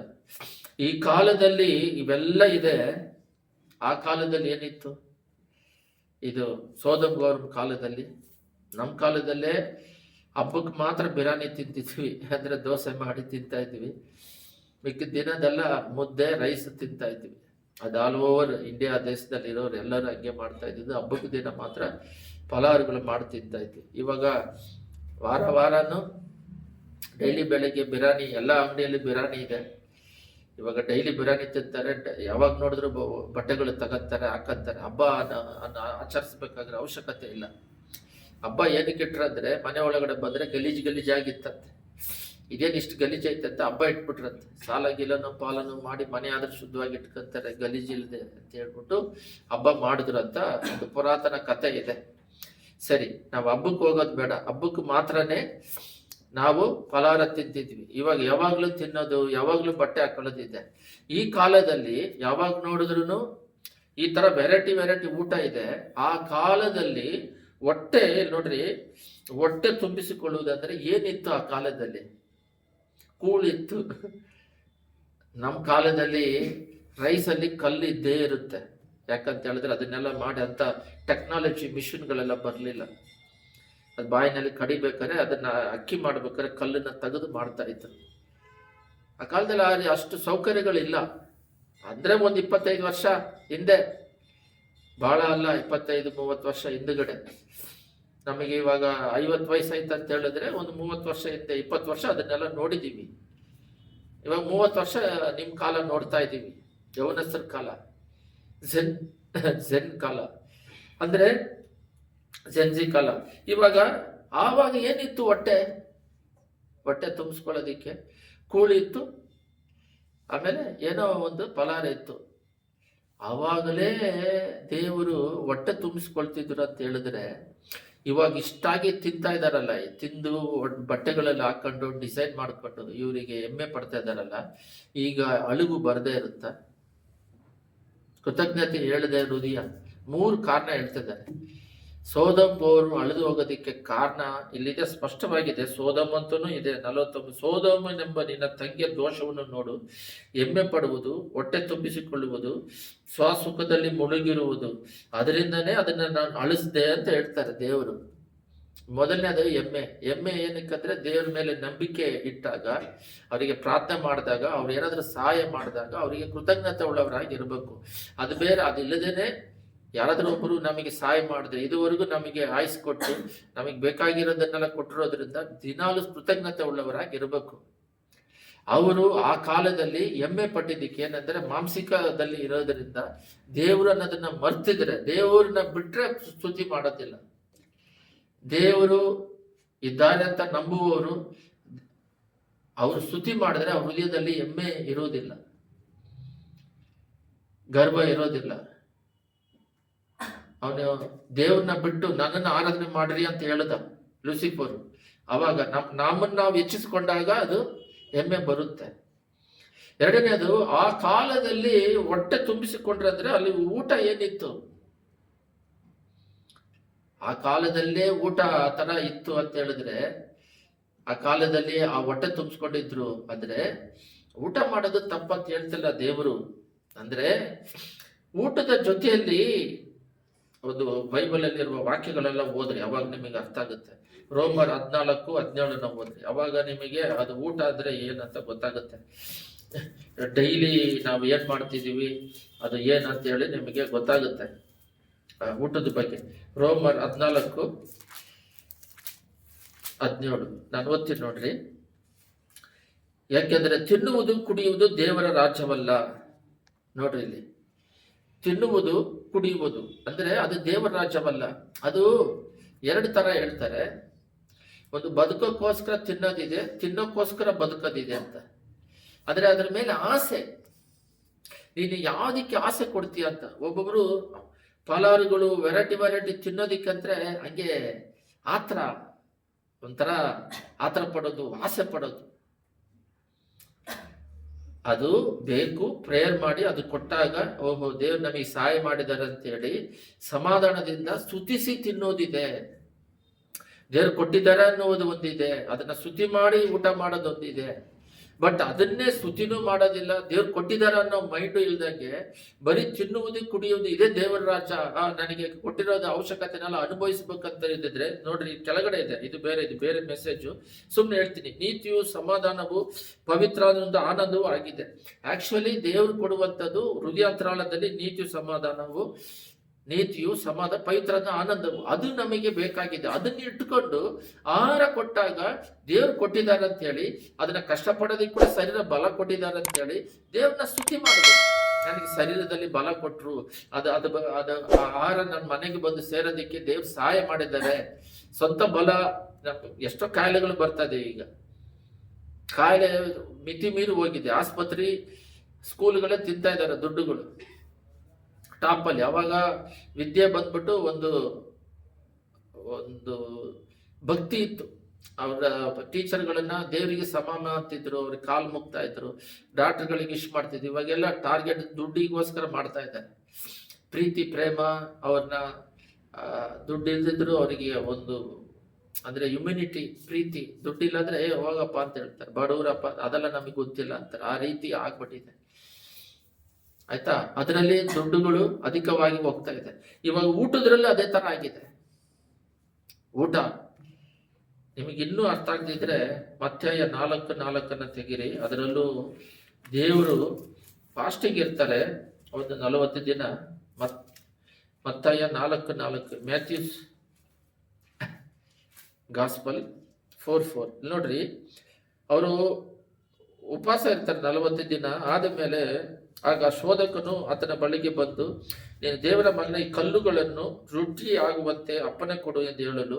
ನೋಡ್ರಿ, ಹೊಟ್ಟೆ ಹಸಿವಿದ್ರೆ ನೋಡ್ರಿ, ಹೊಟ್ಟೆ ಬಾಕರು ಫಸ್ಟ್ ಎಮ್ಮೆ, ಎರಡನೇದು ಹೊಟ್ಟೆ ಬಾಕರ್ ಅಂದ್ರೆ ಫಾಸ್ಟಿಂಗ್ ಇದ್ದು ಪ್ರೇಯರ್ ಮಾಡ್ತಾರೆ. ದೇವರ ಮಕ್ಕಳು ವಾರದಲ್ಲಿ 1 ಟೈಮ್ ಉಪವಾಸ ಇದ್ದು ದೇವರಿಗೆ ಕೃತಜ್ಞತೆ ಹೇಳ್ತಾರೆ, ಥ್ಯಾಂಕ್ಸ್ ಹೇಳ್ತಾರೆ. ಯೇಸು ಸ್ವಾಮಿ ಕೂಡ ಬಂದು 40 ದಿನ ಉಪವಾಸ ಮಾಡ್ತಾರೆ. ಎಲ್ಲ ಗಮನ ಇಟ್ಕೊಳ್ರಿ. ಉಪವಾಸ ಇದ್ದು ಪ್ರೇಯರ್ ಮಾಡ್ತಾರೆ. ಪ್ರೇಯರ್ ಮಾಡಿದಾಗ ಮುಗಿತಲ್ಲ, ಹೊಟ್ಟೆ ಹಸಿವು 40 ದಿನ ಆದ ಮೇಲೆ, ಬೆಳಗ್ಗೆ ಮಧ್ಯಾಹ್ನ ನೈಟ್ ಏನು ತಿಂದಿಲ್ಲ, 40 ದಿನ ಇದ್ದಿದ್ದಾರೆ. ಅವ್ರು ಸಡನ್ ಆಗಿ ಬಂದ್ಬಿಟ್ಟು, ಸರಿ ಕಲ್ಲನ್ನು ರೊಟ್ಟಿ ಮಾಡು ಅಂತ ಹೇಳಿ ತಿಂತಾರೆ. ಸರಿ, ಹೊಟ್ಟೆ ಹಸಿವಿಗೆ ಸರಿ ಮಾಡಿ ತಿನ್ಬೋದು ತಾನೆ. ಅದಕ್ಕೆ ಅವ್ರು ಹೇಳ್ತಾರೆ, ಮನುಷ್ಯ ರೊಟ್ಟಿ ತಿಂದ ಮಾತ್ರದಿಂದ ಬದುಕುವುದಿಲ್ಲ, ದೇವರ ಬಾಯಿಂದ ಹೊರಡುವ ಪ್ರತಿಯೊಂದು ಮಾತಿನಿಂದಲೂ ಬದುಕುತ್ತೆ. ಇದೇ ನಂಬಿಕೆ. ನಾವು ಪ್ರೇಯರ್ ಮಾಡಿ ಆಹಾರ, ಎಷ್ಟೋ ಜನಗಳು ನೀರನ್ನ ಪ್ರೇಯರ್ ಮಾಡಿ. ಒಂದು ಸಲ ಶ್ರೀಲಂಕಾದಲ್ಲಿ ಒಂದು ಸೇವಕರು ಹೇಳಿದ್ರು, ನನ್ನ ಮಗನಿಗೆ ಬಹಳ ಉಪದ್ರವ ಇದ್ದಾಗ ಒಂದು ಹೊರಗಡೆ ಒಂದು ಗಿಡ ಇತ್ತಂತೆ. ಊಟ ಇಲ್ಲದೆ ಇರೋದಕ್ಕೆ ಅದನ್ನ ತೆಗೆದು ಅದನ್ನ ಬೇಯಿಸಿ ಅದನ್ನ ಪ್ರಾರ್ಥನೆ ಮಾಡಿ ಮಾಡಿ ಆ ಜ್ಯೂಸ್ ತಂದೆ, ನನ್ನ ಮಗನಿಗೆ ಗಾಂಡಾಂಬರ್ಗ ಅದು ಹಾಗೆ ಒಂದು ಬಲ ಬೇಕು. ಕಾಡಲ್ಲಿ ಇರ್ತದೆ, ಇದು ಒಂಥರ ಕೊಂಬು ಇರ್ತದೆ ಮುಂದುಗಡೆ. ಆ ರೀತಿ ಕಾಂಡ ಮೃಗ ಹಾಗೆ ನನ್ನ ಮಗನಿಗೆ ಬಲ ಬೇಕಂತ ಪ್ರೇಯರ್ ಮಾಡಿ ಕೊಟ್ರೆ, ಚರ್ಚಲ್ಲಿರೋ ಚೆನ್ನಾಗಿ ತಿಂದವರೆಲ್ಲ ವೀಕ್ ಆಗಿದಾರಂತೆ, ಅವ್ರು ಬಲವುಳ್ಳವನಾಗಿದ್ದಾರಂತೆ. ಅದರಿಂದ ಮಾತಿನಿಂದ ಪ್ರೇಯರ್ ಮಾಡಿ ಕೊಟ್ಟೋದ್ರಿಂದ ಶಕ್ತಿ ಬಂದಿದೆ. ಇಲ್ಲಿ ದೇವ್ರು ಹೇಳ್ತಾರೆ, ಊಟ ತಿಂದ ಮಾತ್ರ ಬದುಕೋದಿಲ್ಲಪ್ಪ, ದೇವರ ಕೃಪೆಯಿಂದ, ದೇವರ ಮಾತಿನಿಂದ, ದೇವರ ಆಶೀರ್ವಾದದಿಂದ ಆಯುಸ್ಸು ಸಿಗೋದು, ಬಲ ಸಿಗೋದು. ಲೋಕಸ್ಥರು ಬೇರೆ, ದೇವ್ರು ನಂಬಿರೋರು ಬೇರೆ. ಆ ಕಾಲದಲ್ಲೇ, ಸೋದೋಮ್ ಅವ್ರ ಕಾಲದಲ್ಲೇ, ಗಂಜಿ ಇರುವ ಕಾಲದಲ್ಲೇ, ಅಲ್ಲೇನು ಊಟ ಇತ್ತೋ, ಫಲಾಹಾರಗಳು, ಹಣ್ಣುಗಳು ಏನಿತ್ತೋ, ಅಲ್ಲಿ ಮಾಂಸಗಳು ಇರ್ತದೆ, ಅಂದ್ರೆ ಮೇಕೆಗಳು ಅವೆಲ್ಲ ಇರ್ತವೆ. ಅದು ನಮಗೆ ಎಲ್ಲ ಚೆನ್ನಾಗಿ ಗೊತ್ತು. ಇವನು ಹೊಟ್ಟೆಶ್ವ ಅಂತ ಹೇಳ್ಬಿಟ್ಟು ಯಾಕೋಬನಿಗೆ ತನ್ನ ಶ್ರೇಷ್ಠ ಪುತ್ರವನ್ನೇ ಮಾರ್ಬಿಡ್ತಾನೆ ಕೇರ್ಲೆಸ್ ಆಗಿ. ಆ ತರ ಅವರು ಬರೀ ಹೊಟ್ಟೆ ತುಂಬಿಸ್ಕೊಳ್ಳೋರಾಗಿ ಇರ್ತಾರೆ. ಅವರು ಬರೀ ಮಾಂಸಗಳು ತಿನ್ಕೊಂಡು. ಸಾಮೇಲ್ನ ಮಕ್ಕಳು ಕೂಡ ನಾವು ನೋಡ್ತೀವಿ, ಅವರು ದೇವರಿಗೆ ಪ್ರತಿಷ್ಠೆ ಮಾಡಕ್ ಮುಂಚೆನೆ ಅದನ್ನ ಕಿತ್ತು ತಿಂತಾ ಇದ್ರಂತ ನೋಡ್ತೀವಿ. ಮತ್ತೆ ಅವರ ಇದರಲ್ಲಿ ಯುದ್ಧದಲ್ಲಿ ಸತ್ತೋದ್ರು. ಆಯುಸ್ಸಿಂದ ಸಾಯ್ಬೇಕು, ಯುದ್ಧದಲ್ಲಿ ಸತ್ತೋಗ್ತಾರೆ ಸಾಮೇಲ್ನ ಮಕ್ಕಳು. ಅದರಿಂದ ಮೊದಲನೇದಾಗಿ ಎಮ್ಮೆಯಿಂದ ಅಳಿದು ಹೋಯ್ದ್ರು ಸೋದಮ್ ಗೋವರು. ಎರಡನೇದಾಗಿ ಹೊಟ್ಟೆ ತುಂಬಿಸ್ಕೊಳ್ಳುವರು. ಹೊಟ್ಟೆ ಹೊಟ್ಟೆ ಹೊಟ್ಟೆ ಹೊಟ್ಟೆ ಹೊಟ್ಟೆ ಅಂತ ಎಷ್ಟಂತ ಇರೋದೇ 60 ವರ್ಷ. ಅದರಲ್ಲಿ ಆತ್ಮ ಆಯಿಸ್ಕೊಟ್ಟಿದ್ದನ್ನ ಈ ರೀತಿ ಜೀವನ ಮಾಡೋದಕ್ಕೆ ದೇವರಿಗೆ ಸ್ತುತಿ ಮಾಡಬೇಕು. ಆ ಸ್ತುತಿ ಮಾಡೋದನ್ನ ಬಿಟ್ಟು ನಾವು ಹೆಮ್ಮೆಯಲ್ಲಿ ಮುಳುಗಿದ್ದೇವೆ. ಎರಡನೇದಾಗಿ ಹೊಟ್ಟೆ ತುಂಬಿಸ್ಕೊಳ್ಳೋದ್ರಲ್ಲೇ ನಮ್ಮ ಜೀವನ ಕಳ್ಕೊಂಡು ಅದ್ರ ಮೇಲಿರೋ ಆಸೆ ದೇವ್ರು ಕೊಟ್ಟಿದ್ದಕ್ಕೆ ಟ್ಯಾಂಕ್ಸ್ ಹೇಳಿ ತಿಂತೀವ. ಅಂದ್ರೆ ಮೊದಲನೇ ಪ್ರಯಾರಿಟಿ ಯಾರಿಗೆ ಕೊಡ್ತಾ ಇದ್ದೀವಿ? ಏನಾದ್ರೂ ನಮಗೆ ಮನೆಗಳು ಅವು ಇವು ವಸ್ತುಗಳು ಏನಾದ್ರೂ ಸಿಕ್ಕರೆ ಅದಕ್ಕೆ ಸ್ತೋತ್ರ ಹೇಳಿ ದೇವರಿಗೆ ಮೊದಲನೇ ಸ್ಥಾನ ಕೊಡ್ತಿದೀವ. ಮಗು ಕೊಟ್ರು ಅಬ್ರಾಮನಿಗೆ, ಎಷ್ಟು ಮಗು ಹೇಳ್ದಂಗೆ 100 ವರ್ಷದಲ್ಲಿ ಕೊಟ್ರು. ಬಲಿ ಕೇಳಿದ್ರೆ ಕೊಡಕ್ ಸಿದ್ಧವಾದ. ಅಂದ್ರೆ ದೇವರಿಗಿನ ಹೆಚ್ಚಾಗಿ ಆ ಮಗುನ ನೀನು ಆಮೇಲೆ ಮತ್ತೆ ಈಸಾಕನ್ನ ಅವ್ರು ಅವ್ರ ಮಗನಾಗಿ ಅವರಿಗೆ ಹೆಣ್ಣು ನೋಡಿ ಮದುವೆ ಎಲ್ಲ ಮಾಡಿ ಎಲ್ಲ ಮಾಡಿದ್ರು ಅಬ್ರಾಮ್. ಆದ್ರೆ ದೇವರು ಫಸ್ಟ್ ನೀನು ಹೃದಯಾಂತರಾಳದಲ್ಲಿ ಹೆಮ್ಮೆಕಿನ್ನ ಥ್ಯಾಂಕ್ಸ್ ಹೇಳ್ತಾ ಇದೀಯಾ.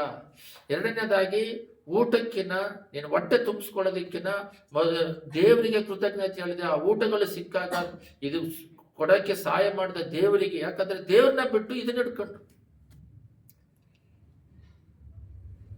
ಸ್ತುತಿ ಮಾಡೋದು, ಈ ಲೋಕವನ್ನು ಕೊಟ್ಟು ದೇವ್ರು ಸ್ತುತಿ ಮಾಡೋದಕ್ಕೆ ನಮ್ಮನ್ನ ಸೃಷ್ಟಿ ಮಾಡಿಟ್ರೆ ದೇವ್ರನ್ನ ಸ್ತುತಿ ಮಾಡೋದನ್ನ ಬಿಟ್ಟು ಲೋಕ ಹಿಡ್ಕೊಂಡ್ರು.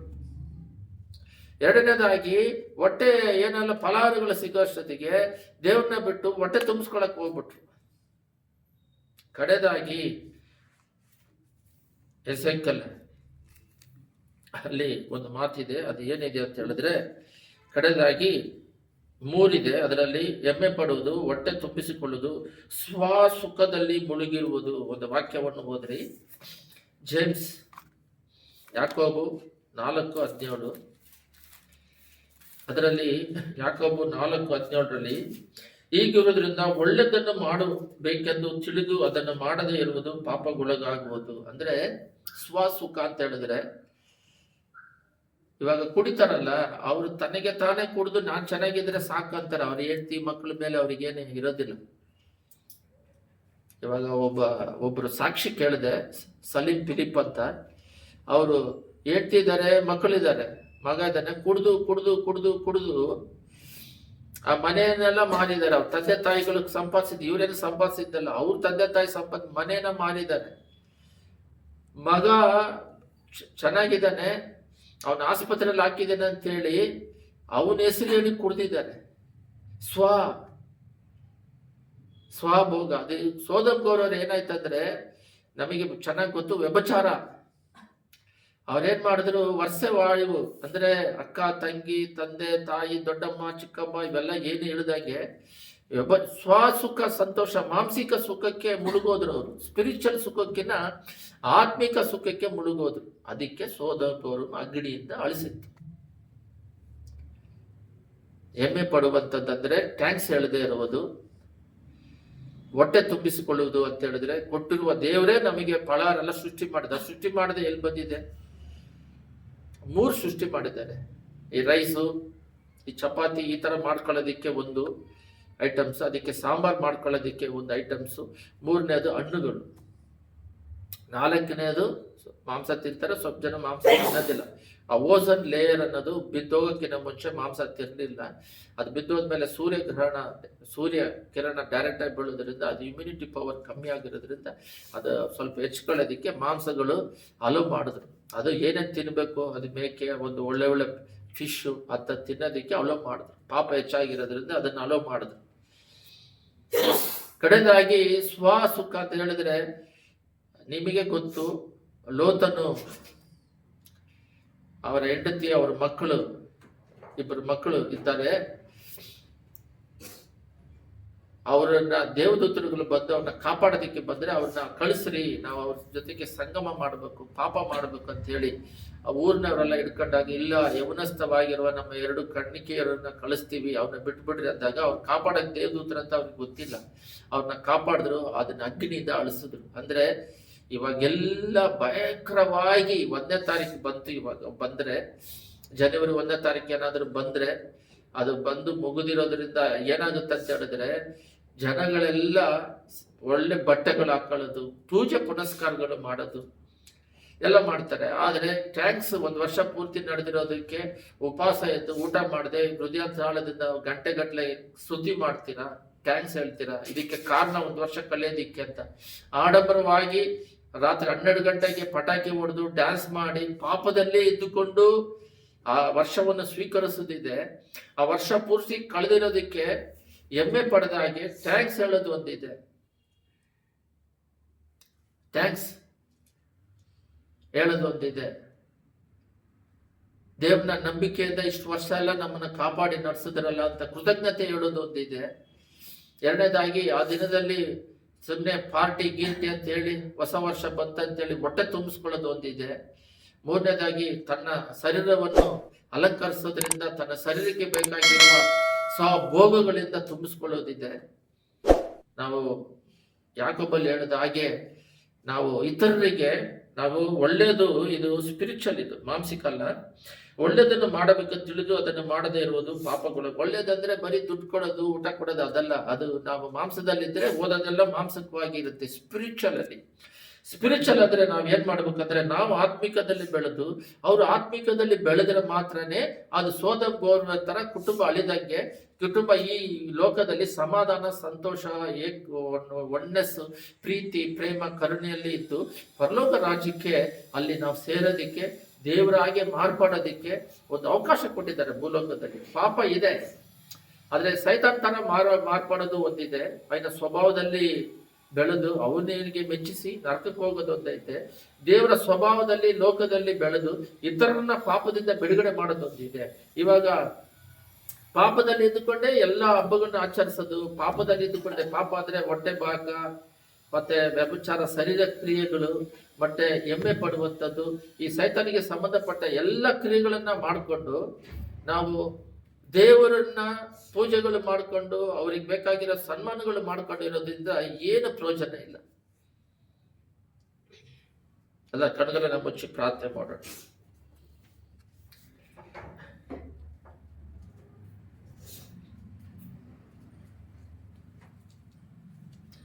ಸ್ತುತಿ ಮಧ್ಯದಲ್ಲಿ ನಿವಾಸ ಮಾಡುವ ಪರಲೋಕ ತಂದೆಯೇ, ಮೊದಲನೇದಾಗಿ ಸೋದಮ್ ಗೋರ್ವರ್ ಅಳಿದು ಹೋಗೋದಿಕ್ಕೆ, ಸೋದಮ್ಮನು ಅಳಿದು ಹೋಗೋದಿಕ್ಕೆ ಮುಖ್ಯ ಕಾರಣ ಅಂತ ಹೇಳಿದ್ರೆ ಎಮ್ಮೆ ಸೈತಾನ ಮೊದಲನೇದು ಎಮ್ಮೆ ಈಗೋ ಬಂದಿದ್ದು. ಲೂಸಿಫರ್ ದೇವರನ್ನ ಸ್ತುತಿಸದೇ ಇರೋದ್ರಿಂದ ಅಲ್ಲಿ ಪ್ರಾರಂಭವಾಗಿದ್ದು ಪ್ರತಿಯೊಬ್ಬರ ಮನುಷ್ಯರಲ್ಲಿ ಅದು ಜಾಸ್ತಿ ಆಗ್ತಾ ಇದೆ. ಎರಡನೇದಾಗಿ ತಂದೆ, ಎಮ್ಮೆ ಪಡುವಂಥವರು ಸ್ತುತಿಸೋದಿಲ್ಲ.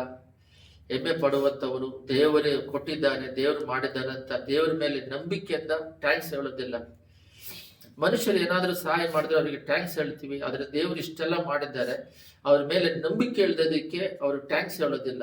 ಸ್ವಂತ ಬಲವನ್ನು, ಸ್ವಂತ ಶಕ್ತಿಯನ್ನು ಆಧಾರ ಮಾಡಿಕೊಂಡು ಅವರು ತಂದೆ ಹೃದಯ ದೇವರನ್ನ ಬಿಟ್ಟು ದೂರ ಆಗಿರೋದ್ರಿಂದ ಸೋದಮ್ ಗೋರು ಅಳಿದು ಹೋಗೋದಕ್ಕೆ ಕಾರಣವಾಯ್ತು. ಅದೇ ರೀತಿಯಾಗಿ ತಂದೆ ಹೊಟ್ಟೆ ತುಂಬಿಸಿಕೊಳ್ಳುವುದು. ಈಗ ವೆರೈಟಿ ಊಟಗಳಿದೆ. ಆಗ ತಂದೆ ಮಾಂಸಗಳು ಮತ್ತು ಹಣ್ಣುಗಳು, ತರಕಾರಿಗಳಿತ್ತು. ಆದರೆ ಆ ಕಾಲದಲ್ಲಿ ಈ ಮಾಂಸ ಭಕ್ಷಕರಾಗಿ ಏಸಯ್ಯ ಸ್ತೋತ್ರ, ಅವರು ಹೊಟ್ಟೆ ತುಂಬಿಸಿಕೊಳ್ಳೋದಕ್ಕೋಸ್ಕರ ಬದುಕೋದಿಕ್ಕೆ ಸ್ವಾರ್ಥರಾಗಿ ಬದುಕಿ ತಂದೆ ದೇವ್ರನ್ನ ಬಿಟ್ಟು ದೂರ ಹೋಗಿದ್ದಾರೆ.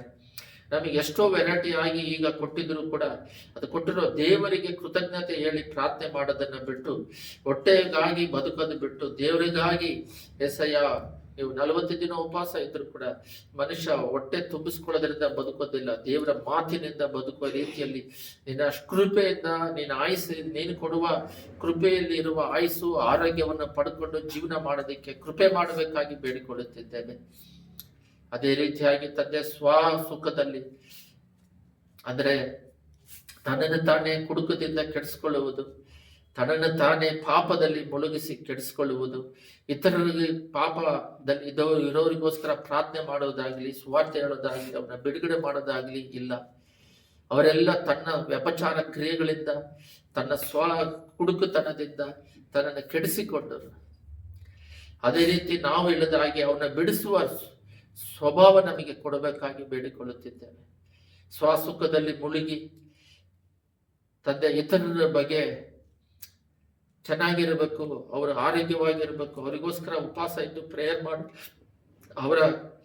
ಅವ್ರನ್ನ ಪಾಪದಲ್ಲಿದ್ದಾರೆ, ನರಕಕ್ಕೆ ಹೋಗ್ತಾ ಇದ್ದಾರೆ, ಅವರಿಂದ ಕಣ್ಣೀರಿಂದ ಆತ್ಮಭಾವನದಿಂದ ಬಿಡುಗಡೆ ಮಾಡೋಣ ಅನ್ನೋದನ್ನ ಬಿಟ್ಟು ಯೆಶಾಯ ಯಾಕೋಬ 4:16 ಹೇಳಿರೋ ಪ್ರಕಾರವಾಗಿ ಯೇಸುವೇ ಸ್ತೋತ್ರ ಸ್ತೋತ್ರ ಸ್ತೋತ್ರ ಸ್ತೋತ್ರ, ನಾವು ನಮ್ಮನ್ನು ನಾವೇ ಅವಕಾಶವಿದ್ರೂ ಕೂಡ ನಾವು ಒಳ್ಳೇದು ಮಾಡದೇ ಇರೋದು ತಪ್ಪು. ಪ್ರಾರ್ಥನೆ ವಿಷಯದಲ್ಲಾಗಲಿ, ಅವರಿಗೆ ಸುವಾರ್ತೆ ಹೇಳೋ ವಿಷಯದಲ್ಲಾಗಲಿ, ಅವರ ಪಾಪದಲ್ಲಿ ಇರೋರನ್ನ ಬಿಡುಗಡೆ ಮಾಡುವ ವಿಷಯದಲ್ಲಾಗಲಿ ಅವ್ರನ್ನ ಬಿಡಿಸೋದಕ್ಕೆ ಕೃಪೆ ಮಾಡ್ರಿ. ಪಳಗ್ತೀವಿ, ಅವ್ರು ತಪ್ಪು ಮಾಡಿದ್ರು ಸೈಲೆಂಟ್ ಆಗಿರ್ತೀವಿ, ಎನ್ಕರೇಜ್ ಮಾಡ್ತೀವಿ, ಅಷ್ಟಕ್ಕೆ ನಾವು ಸೀಮಿತರಾಗಿದ್ದೀವಿ. ಬಿಡುಗಡೆ ಮಾಡುವ ಸ್ವಭಾವ ನಮಗೆ ಕೊಡಬೇಕಾಗಿ ಬೇಡಿಕೊಳ್ಳುತ್ತಿದ್ದೆ. ಅವರಲ್ಲಿ ಪಾಲು ಎನ್ಕರೇಜ್ ಮಾಡೋದಕ್ಕೆ ಹೋಗದ ಹಾಗೆ, ಅವ್ರ ಜೊತೆಯಲ್ಲಿ ಸೇರ್ಕೊಂಡು ಯೇಸುವೆ ನಾವು ಹಂಚಿಕೊಳ್ಳದ ಹಾಗೆ, ಅವ್ರು ಮಾಡ್ತಿರೋ ತಪ್ಪುಗಳನ್ನೆಲ್ಲ ಅರಿತು ಪ್ರಾರ್ಥನೆ ಮಾಡಿ ಸಮಯ ಸಿಕ್ಕಾಗ ಬೋಧಿಸಿ ಅವ್ರನ್ನ ಬಿಡುಗಡೆ ಮಾಡುವ ಮನುಷ್ಯರಾಗಿರೋದಕ್ಕೆ ಕೃಪೆ ಮಾಡಿ. ಈ ಮೂರು ವಿಧವಾದ ಜನಗಳು ಅಧಿಕವಾಗಿದ್ದಾರೆ. ಹೆಮ್ಮೆ ಪಡುವಂಥದ್ದು, ಯೇಸುವೆ ದೇವರನ್ನು ಥ್ಯಾಂಕ್ಸ್ ಹೇಳದೆ ಹೊಟ್ಟೆ ತುಂಬಿಸಿಕೊಳ್ಳುವಂಥದ್ದು, ಹೊಟ್ಟೆಗಾಗಿ ಎಲ್ಲ ದೇವರ ಕೃಪೆಯಿಂದ ಬದುಕೋದು, ಸ್ವಾಸುಖದಲ್ಲಿ ಇಲ್ಲದ ಹಾಗೆ ಇತರರಿಗೆ ಸುವಾರ್ತೆ ಹೇಳಿ ದೇವರ ಕಡೆಗೆ ನಡೆಸುವ ಸ್ವಭಾವ ಇಲ್ಲದೆ ಬದುಕ್ತಿರೋ ಒಬ್ಬೊಬ್ಬರನ್ನ ಸಂಧಿಸಬೇಕಾಗಿ ಈ 26ನೇ ವರ್ಷ ನಮಗೆ ಕರದಲ್ಲಿ ಕೊಟ್ಟದಕ್ಕಾಗಿ ಸ್ತೋತ್ರ. ಇದರಲ್ಲಿ ನಾವು ನಿನಗೆ ಫಲಭರಿತರಾಗಿ ಜೀವಿಸುವಂತೆ ಕೃಪೆ ಮಾಡಬೇಕಾಗಿ, ಈ ವರ್ಷ ಪೂರ್ತಿ ನಾವು ಅಳೆದು ಹೋಗದಾಗೆ, ನಮ್ಮ ಪರ್ಸನಲ್ ಜೀವಿತ ಕುಟುಂಬ ಅಳೆದು ಹೋಗದ ಹಾಗೆ ನಿನ್ನ ಬರುವಿಕೆಗೆ ಸಿದ್ಧರಾಗುವಂತೆ ಕೃಪೆ ಮಾಡಬೇಕಾಗಿ ಯೇಸುವಿನ ನಾಮದಲ್ಲಿ ಬೇಡಿದ್ದೇವೆ ತಂದೆ, ಆಮೆನ್.